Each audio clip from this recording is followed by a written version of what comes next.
everybody, it's Neil, and check out this little welder. It's so cute and small, and you connect it up here. You got the wire spool on there, and it's feeding in there. So we're set on that end, and it just folds up, and you see you push that button here to pull it up. So it's super cool, super light, super convenient. So if you need to do some small welding jobs, this is going to be perfect for you. We're going to hook it up here and give it a shot in a second. Just so you know, it also comes with these here. If you're doing arc welding, you can hook these things up here, and this one here to connect it up to your working table. But we're going to try.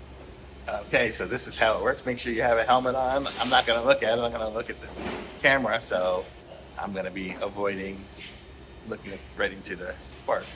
Okay, we had the ground in the positive. We have to put the ground in the positive. Ground in this one here, and then that's the one with the thing. Oops, gotta keep the wire away from ourselves. Okay, so this is how it kind of works.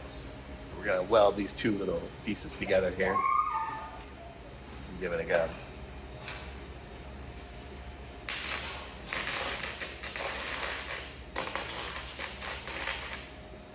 Seems like it works. So thumbs up on this one. Very cool. Nice little convenient welder.